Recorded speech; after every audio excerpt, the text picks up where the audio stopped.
सभी बालकों को शुभाशीष।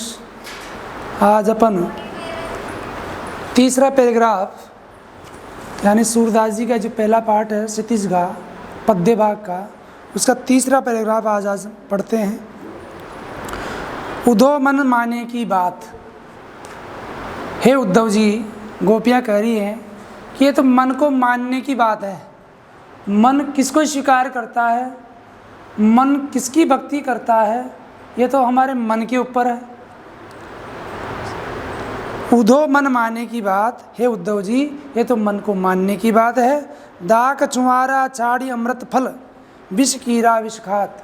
ऐसा कहा है कि अगर जिसका स्वभाव, क्योंकि स्वभाव दुर्ति क्रम, जिसका स्वभाव जैसा पड़ गया वैसा ही उसका कार्यशैली होती है। मान लीजिए जो विष का कीड़ा होता है, जो विष को पीने वाला होता है, उसको अगर दाग चुमारा जैसी अमृत चीज़ें भी खिलाई जाए तो भी वो उन सबको छोड़ करके और विष को ही प्राप्त करेगा, अर्थात उसको वही अच्छा लगेगा। जो चकोर को दे कपूर को, अगर कोई चकोर चकोर नामक जो पक्षी होता है उसको अगर कोई कपूर खिलाए, अच्छा सुगंधित दे, तो भी उसको वह छोड़ करके और तजी अंगार अघात, अघात यानी प्रसन्न, तजी यानी त्याग करके, कौन तजी अंगार यानी वह आग को खाने की इच्छा रखेगा, आग को प्राप्त करके ही वह प्रसन्न रहेगा। इस प्रकार का लोगों का एक विचार रहता है। तो गोपियाँ कहती हैं कि हम तो सिर्फ हमारा जो मन था वो मन हमारा भगवान कृष्ण के पास है, एक ही मन था और वो भी हमने उनको दे दिया। मधुप करत कर फोरी काठ में। हे उद्धव जी, जो भंवरा होता है वह भंवरा बहुत कठोर जो लकड़ी होती है, उस लकड़ी में भी उसको काट करके अपनी चोंच से उसको काट करके और उसमें अपना घर बनाता है, उसको फोड़ करके घर बनाता है। काट यानी लकड़ी। बंदत कमल के पात, लेकिन वही कठोर लकड़ी में अपना घर बनाने वाला वह भंवरा भी जब कमल के पुष्पों के अंदर उसके पराग को ग्रहण करता है और पराग को ग्रहण करते हुए अंदर प्रवेश कर जाता है और ऊपर से जो पंखुड़ियाँ होती हैं, जो पत्ते होते हैं, पात यानी पत्ते, वो पत्ते जब मिल जाते हैं तो वो भी भंवरा भी अंदर ही बंद होकर के और मृत्यु को प्राप्त हो जाता है। इसलिए कहा गया है ना, क्योंकि स्वभाव दुर्ति क्रम, जिसका जैसा स्वभाव होता है वैसा ही वो कार्य करता है। जो पतंग हित जानी आपनो।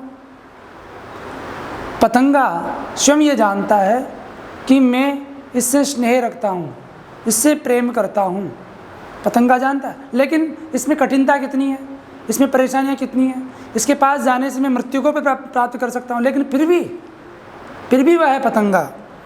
जो पतंग हित जानी आपनो, अपना हित समझ करके भी दीपक सो लपटात, जो दीपक होता है उस दीपक के पास में चला जाता है और वहाँ जा कर के वह उससे लिपट जाता है और लिपटले ही मृत्यु को प्राप्त हो जाता है, क्योंकि वो जल जाता है। वो स्वयं जानता है फिर भी उस कार्य को करता है।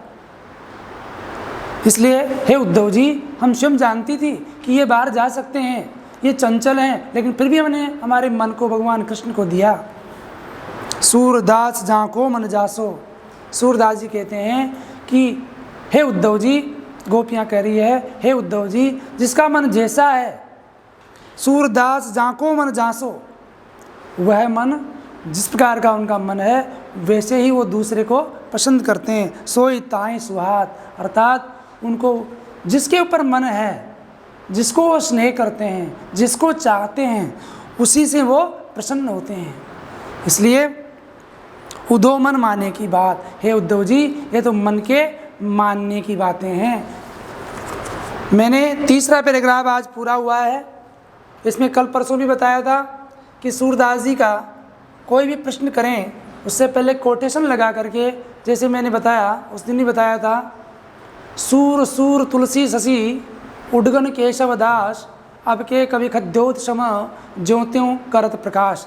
सार सार सूरा कहे तुलसी कहे अनूठी, बची खुची कबीरा कहे और कहे सब झूठी। इस प्रकार के इन पद्यों को कोटेशन लगा करके और फिर अगर आप लिखते हैं तो बहुत अच्छा लगता है। सभी बालक सप्रसंग की व्याख्या करेंगे। इस पद्य को प्रसंग सहित व्याख्या करके गृह कार्य में उतारेंगे और फिर गृह कार्य जांच करवाएंगे। धन्यवाद।